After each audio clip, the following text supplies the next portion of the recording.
اعوذ باللہ من الشیطان الرجیم، بسم اللہ الرحمن الرحیم۔ ناظرین، آپ دیکھ رہے ہیں آئی ڈی ٹی وی اور میرا آج کا موضوع ہے حضرت ابراہیم علیہ السلام کی ولادت۔ بادشاہ نمرود علیہ لعنہ عجم کے ملک سے نکلا۔ وہ بیٹا کنعان بن آدم بن سام بن نوح علیہ السلام کا تھا اور اس کی زبان عربی تھی اور اس کی بڑی قوت اور حشمت و شوکت تھی۔ بسبب قوت لشکر کے ملک شام میں سلطنت قائم کی۔ اس کے بعد ترکستان فتح کر کے اولاد یافس بن نوح کو اپنا فرمانبردار بنایا۔ اس کے بعد ہندوستان میں آ کر اولاد حام بن نوح کو مطیع کیا اور ملک روم کو بھی اپنے قبضہ میں لے لیا اور تمام جہان مشرق سے مغرب تک اپنے قبضہ و دخل میں لے لیا۔ اس کے بعد کوفہ میں جا کر قیام کیا، اب جس کو بابل کہتے ہیں، وہی تخت پر بیٹھا۔ ترکستان اور ہندوستان اور روم اور مغرب اور مشرق سے خراج اس کے لیے آتا تھا۔ 1700 برس اس نے بادشاہی کی۔ بڑا متکبر تھا، کبھی آسمان کی طرف نظر نہ کرتا اور اپنی حاجت کو کبھی اللہ سے نہ مانگتا تھا اور کہتا تھا کہ میں خدا ہوں اور آسمان کا خدا کیا چیز ہے، لعنت اللہ علیہ۔ ہاں، ایک مرتبہ اس ملعون نے اس وقت آسمان کی طرف نگاہ کی جب یہ گدھے پر سوار ہو کر خدا کو تیر مارنے جا رہا تھا، نعوذ باللہ، اور اس کے تخت کے چاروں پائے 4 ہاتھی کی پیٹھ پر رکھے جاتے تھے اور اس کے تخت کے نیچے 400 کرسیاں بچھی ہوتی تھیں اور ان کرسیوں پر جادوگر اور نجومی بیٹھتے تھے اور امیر و حاجب اس کے گرد رہتے تھے۔ اور یہ بھی کہتے ہیں کہ ہفتے اقلیم کی بادشاہی صرف 4 شخصوں کو ملی اور ان چاروں کے برابر شہنشاہ کوئی نہیں ہوا۔ ان میں سے 2 مسلمان ہیں، ایک حضرت سلیمان علیہ السلام اور دوسرے سکندر ذوالقرنین، اور 2 کافر ہوئے، ان میں سے ایک نمرود بن کنعان اور دوسرا بخت نصر۔ ان چاروں کو ہفتے اقلیم کی بادشاہی حاصل ہوئی تھی۔ ایک روز نمرود تخت پر بیٹھا تھا اور تمام لشکر اس کے گرد حاضر تھا۔ تقدیر الہی سے جادوگر اور نجومی سر اپنا جھکائے ہوئے بیٹھے ہوئے تھے۔ نمرود نے کہا کہ آج تم کو کیا ہوا کہ دلگیر اور غمناک نظر آتے ہو؟ انہوں نے کہا کہ خدا تمہاری خیر کرے، ایک ستارہ عجیب سا آسمان پر نظر آیا ہے کہ کبھی ہم نے اس کو نہ دیکھا، آج مشرق کی طرف سے نکلا ہے۔ نمرود نے کہا وہ ستارہ کیسا ہے؟ انہوں نے کہا کہ ایک لڑکا باپ کی سلب سے ماں کے رحم میں موجود ہوگا، وہ تیری بادشاہت کو تباہ کرے گا۔ نمرود نے کہا کہ کس وقت وہ لڑکا باپ کی پشت سے ماں کے شکم میں آئے گا؟ تو نجومیوں نے کہا کہ وہ 3 رات و دن میں ماں کے شکم میں آئے گا۔ تو پس نمرود نے حکم دیا کہ یہ جتنی عورتیں بالغ ہیں وہ آج سے اپنے شوہروں کے ساتھ ہم بستر نہ ہونے پائیں۔ اتفاقاً نمرود کا ایک چوکیدار، اس کا نام طارق تھا اور اس کے بھائی کا نام آزر تھا، باپ کی وفات کے بعد یہی زندہ رہا، جس کا ذکر مختلف تفاسیر میں موجود ہے، اور وہ ہمیشہ ایک ہاتھ میں شمع اور ایک ہاتھ میں ننگی تلوار لے کر تمام رات نمرود کے سرہانے کھڑا رہتا۔ جس دن یہ حکم نمرود نے جاری کیا، اسی شب کو مشیت ایزدی سے آزر کو خواہش ہوئی کہ اپنی بیوی کے ساتھ مباشرت کرے، اور ادھر حضرت ابراہیم علیہ السلام کی ماں کو بھی خواہش ہوئی اور اپنے دل میں کہنے لگی کہ کیوں نہ اپنے شوہر کے پاس جا کر خوشی حاصل کروں۔ اسی پس و پیش میں تھی کہ وہ پورے خواہش سے آدھی رات کو گھر سے نکل کر دروازے پر قصر نمرود کے جا پہنچی۔ دیکھا کہ دربان و پاسبان سب کے سب غفلت میں ہیں۔ وہاں سے نمرود کی خوابگاہ میں پہنچی اور اپنے شوہر کو دیکھا کہ نمرود کے سرہانے ایک ہاتھ میں شمع اور دوسرے ہاتھ میں تلوار لیے پاسبانی کر رہا ہے۔ جب دونوں کی آنکھیں 4 ہوئیں، اسی وقت شہوت نے غلبہ کیا۔ اس نے اپنی بیوی سے کہا، اب کیا صلاح ہے؟ دونوں ہاتھ میرے بندھے ہوئے ہیں۔ اتنے میں اللہ تعالیٰ کے حکم سے کوئی دوسرا آدمی کی شکل میں حاضر ہوا اور وہ شمع اور تلوار لے کر اسی طرح کھڑا ہو گیا، اور میاں بیوی نے نمرود کے سرہانے مباشرت سے فراغت پائی، اور اسی شب کو اللہ تعالیٰ کے حکم اور قدرت الہی سے حضرت ابراہیم علیہ السلام نے باپ کی پیٹھ سے رحم مادر میں قرار پکڑا۔ آزر نے اپنی بیوی سے کہا، خبردار یہ بیت کسی پر ظاہر نہ کرنا اور یہاں سے گھر جانے تک راہ میں کوئی نہ دیکھے، کیونکہ یہ فعل اس وقت موجب شرمندگی ہے۔ تب بیوی ان کی وہاں سے نکل کر چپکے سے اپنے گھر کو چلی گئی اور اس آنے جانے کی بجز خدا کے کسی کو خبر نہ ہوئی۔ اور جب صبح ہوئی، نمرود لعین نیند سے بیدار ہوا اور آزر کی پیشانی کی طرف نگاہ کی، دیکھتا کیا ہے کہ نور اس کے چہرے پر چمک رہا ہے۔ نمرود نے کہا، آزر آج چہرہ تیرا نورانی دیکھتا ہوں، بخلاف اور دنوں کے۔ آزر نے اس کی ترقی و اقبال کی دعا کی۔ اس کے بعد نمرود وہاں سے اٹھ کر تخت پر جا بیٹھا، راہبوں اور نجومیوں کو بلوا کر کہا کہ اپنے اپنے علم سے دریافت کر کے کہو کہ وہ لڑکا پیدا ہوا یا ابھی نہیں۔ سبوں نے دریافت کر کے عرض کی کہ جہاں پناہ سلامت، شب گزشتہ کو وہ لڑکا بحکم خدا باپ کے سلب سے ماں کے شکم میں آ چکا ہے۔ تب نمرود مردود نے حکم دیا کہ جتنی عورتیں حاملہ ہیں وقت ولادت کے اپنے لڑکوں کو مار ڈالیں۔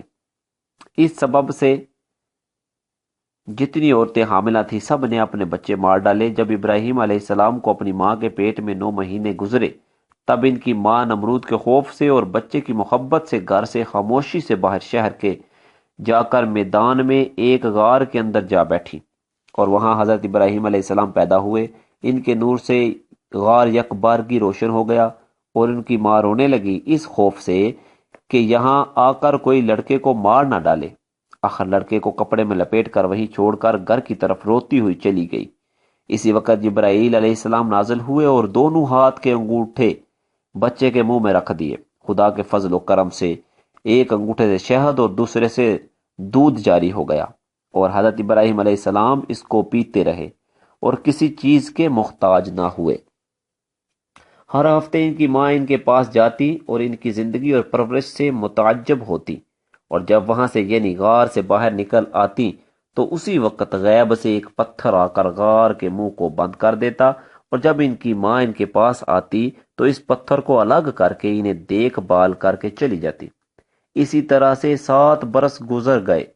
ایک دن حضرت ابراہیم علیہ السلام نے اپنی ماں سے پوچھا، یا امی ما ربکا، اے میری والدہ تمہارا خدا کون ہے؟ وہ بولی، تیرا باپ ہے جو مجھے کھانے کو دیتا ہے۔ پھر بولے، اس کا خدا کون ہے؟ وہ بولی کہ کواکب یعنی ستارے ہیں۔ پھر پوچھا کہ کواکب کا خدا کون ہے؟ اس بات کو سن کر ان کی ماں لاجواب ہوئی اور شرمندہ ہو کر چلی گئیں۔ یہ حقیقتیں اپنے شوہر کو سنائیں۔ اس نے یہ باتیں سن کر فوراً ہی کہا کہ یہ لڑکا بادشاہ نمرود کا دشمن ہے، اس میں کوئی شک نہیں۔ اسی فکر میں تھا کہ اسے کیا کرنا چاہیے۔ حضرت ابراہیم علیہ السلام جب لڑکے تھے تو قوم کو دیکھا کہ وہ زمین و آسمان کے خالق کو نہیں مانتے اور اپنی تمام حاجتوں اور مرادوں کو اپنی بنائی ہوئی مورتوں کے سامنے پیش کرتے ہیں۔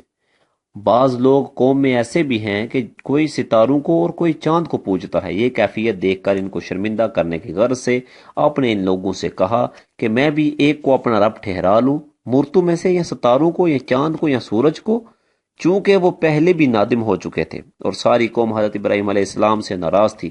چنانچہ حضرت ابراہیم علیہ السلام نے ان کو لاجواب کرنے کے لیے سب سے پہلے ایک ستارہ کو اپنا رب ٹھہرایا، لیکن وہ کچھ دیر بعد غروب ہو گیا تو جانا کہ یہ ایک حال پر نہیں ہے اور کوئی دوسرا اس پر حاکم ہے، اور اگر وہ رب مستقل ہوتا تو اعلیٰ حال سے ادنا میں کیوں آتا؟ پھر اس کے بعد چاند اور سورج میں بھی عیب پایا تو سب کو چھوڑ کر ایک ایسے خدا کو اختیار کیا کہ جس کو ساری مخلوقات اپنا رب مانتی ہے، اور وہی سب سے بڑا رب ہے۔ اور عقل سلیم اس بات پر شاہد ہے کہ اپنا رب ایسی ہستی کو مانا جائے کہ جس سے سب کا کام نکل سکے اور سب پر قادر ہو۔ اس صورت کسی دوسرے کو ماننا کچھ ضروری نہیں۔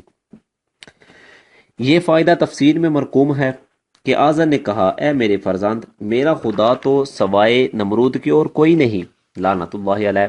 حضرت ابراہیم علیہ السلام نے کہا، اے میرے ابا جان، نمرود تمہارا خدا کیسے ہو سکتا ہے؟ اور خدا تو وہی ہو سکتا ہے جو زمین و آسمان، ستارے اور جملہ مخلوقات کو پیدا کرنے والا ہے، اور وہ ہستی لا شریک ہے، اس کا کوئی شریک نہیں۔ جب حضرت ابراہیم علیہ السلام نے اپنے باپ کو گمراہ دیکھا تو بہت افسوس کرنے لگے اور کہا، جیسے کہ اللہ تعالیٰ فرماتا ہے، وَإِذْ قَالَ إِبْرَاهِيمُ لِأَبِيهِ آزَرَ أَتَتَّخِذُ أَصْنَامًا آلِهَةً إِنِّي أَرَاكَ وَقَوْمَكَ فِي ضَلَالٍ مُبِينٍ۔ اے میرے ابا جان، تم کو اور ساری قوم کو بہت بڑی گمراہی میں دیکھتا ہوں۔ باپ نے بیٹے کی یہ بات سن کر کہا جیسے کہ اللہ تعالیٰ نے فرمایا قالوا وجئتنا بالحق ام انت من اللاعبین، وہ بولے اے ابراہیم کیا تو ہمارے پاس کوئی سچی بات لے کر آیا ہے یا ہم سے مذاق اور کھیل کرتا ہے یا کسی اور سے یہ باتیں سن لی ہیں؟ حضرت ابراہیم علیہ السلام نے اپنے باپ کی یہ بات سن کر جواب میں کہا کہ اللہ تعالیٰ فرماتا ہے بر ربکم رب السماوات والارض الذی فطرہن وانا علی ذلکم من الشاہدین، نہیں ہے میرے ابا جان بلکہ رب تمہارا وہی ہے جو رب ہے آسمان و زمین کا، جس نے ان کو بنایا اور میں اسی بات کا قائل ہوں۔ حضرت ابراہیم علیہ السلام کے باوجود سمجھانے سے اور بتانے کے آزر نے کسی طرح بھی نہیں مانا اور اپنی گمراہی کی ضد پر اصرار کرتا رہا۔ آخر مجبوراً حضرت ابراہیم علیہ السلام نے قسم کھا کر کہا اے میرے ابا جان میں تمہارے بتوں کا کچھ علاج کروں گا، بمصداق اس آیت کے کہ وَتَاللَّهِ لَأَكِيدَنَّ أَصْنَامَكُمْ بَعْدَ أَن تُوَلُّوا مُدْبِرِينَ، قسم ہے اللہ تعالیٰ کی کہ میں فکر کروں گا تمہارے بتوں کی جب تم لوگ کہیں جاؤ گے۔ یہ بات انہوں نے چپکے سے کہی۔ پھر جب وہ شہر سے باہر ایک میلے میں گئے تب حضرت ابراہیم علیہ السلام نے بت خانے میں جا کر سب بتوں کو توڑ ڈالا، جیسا کہ اللہ تعالیٰ نے فرمایا فَجَعَلَهُمْ جُزَازًا إِلَّا كَبِيرًا لَهُمْ لَعَلَّهُمْ إِلَيْهِ يَرْجِعُونَ، پھر ابراہیم علیہ السلام نے ان کو بتوں کو ٹکڑے ٹکڑے کر ڈالا مگر ان میں سے ایک جو سب سے بڑا تھا اس کو ثابت رکھا، اس لیے کہ شاید اس کے پاس وہ میلے سے واپس آئیں اور اپنے تمام بتوں کو ذلیل و خوار دیکھیں اور ان کے پوجنے سے باز آ جائیں، اور نصیحت و عبرت ان کو ہو کہ یہ کیوں کر ہمارے معبود ہو سکتے ہیں جو خود آپس میں لڑتے ہیں۔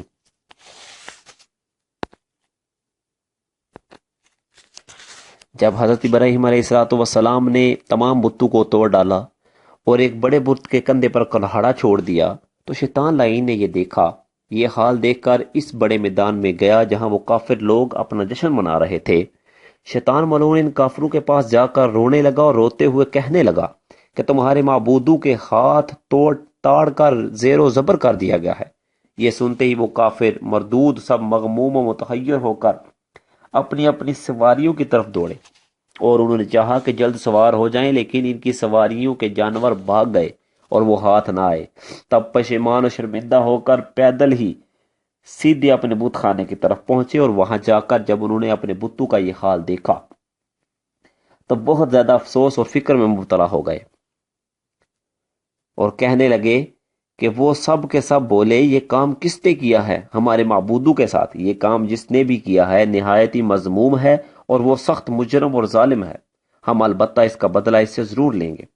پھر وہ لوگ آپس میں بہت کچھ مشورے کرنے لگے، جیسے اللہ تعالیٰ فرماتا ہے قالوا سمعنا فتى يذكرهم يقال له ابراہیم، وہ سب آپس میں کہنے لگے کہ ہم نے سنا ہے کہ ایک نوجوان جس کا ذکر کیا جاتا ہے اور نام اس کا ابراہیم ہے، ہو سکتا ہے شاید وہی ہو، کیونکہ وہ نوجوان ہمارے پتھر کے جو معبود ہیں ان کا سخت دشمن ہے، اس لیے زیادہ گمان اسی نوجوان پر ہے، ممکن ہے یہ گمان ہمارا صحیح ہو۔ اس طویل گفتگو کے بعد حضرت ابراہیم علیہ السلام کو بلایا اور سب ان کی طرف متوجہ ہوئے اور ان سے کہا قالوا فأتوا به على اعین الناس لعلهم یشهدون، وہ سب کے سب ترش شروع ہو کر کہنے لگے اس نوجوان کو سب لوگوں کے سامنے لاؤ تاکہ ہم سب لوگ اس نوجوان کو دیکھیں اس نے یہ جرت کیسے کی، اگر فی الحقیقت یہ کام اس نوجوان نے ہی کیا ہے تو وہ سخت ظالم ہے، اور ہم سب کے سب اس کے ظلم پر گواہی دیں گے تاکہ اس کو اس جرم کی سزا میں سخت سزا دی جا سکے تاکہ وہ آئندہ کبھی اس ظلم کا ارتکاب نہ کر سکے۔ یہ خبر بادشاہ نمرود تک بھی پہنچ گئی اور وہ بھی یہ کیفیات سن کر نہایت حیران و پریشان ہوا۔ اس نے اپنی رعایا میں سے جو سنجیدہ لوگ تھے ان سب کو طلب کیا تاکہ کوئی مشورہ کیا جائے اور اس مجرم کو جس نے ہمارے معبودوں کے ساتھ یہ نازیبہ حرکت کی ہے سزا دی جائے۔ چنانچہ بادشاہ نمرود نے بڑے بڑے اپنی قوم کے سرداروں اور چودھریوں کو بلایا اور خوب مشورے کیے، بالآخر یہ طے پایا کہ ایک عام دربار منعقد کیا جائے اور جب تمام لوگ اس دربار میں حاضر ہو جائیں پھر اس نوجوان کو بھی طلب کیا جائے اور اس سے باقاعدہ مکالمہ کیا جائے تاکہ وہ لاجواب ہو کر ہمارے معبودوں کے ساتھ اچھا برتاؤ کرے۔ چنانچہ بادشاہ نمرود نے دربار منعقد کرنے تاریخ مقرر کر دی اور عام منادی کرا دی گئی اور اس دربار میں حضرت ابراہیم علیہ السلام کو بھی طلب کر لیا گیا۔ جب دربار شاہی کی تاریخ آئی اور اس قوم نے اپنے بادشاہ وقت کے حکم کی تعمیل کی اور وہ سب کے سب دربار شاہی میں حاضر ہوئے، پھر جب مجمع کثیر ہو گیا تو نمرود نے حضرت ابراہیم خلیل اللہ کو بلوایا اور حضرت ابراہیم علیہ السلام کو سارے مجمع نے اور خود بادشاہ نمرود نے بہت دمکایا اور ڈرایا اور کہنے لگے، یہ کام ہمارے بتوں کے ساتھ تم نے ہی کیا ہے۔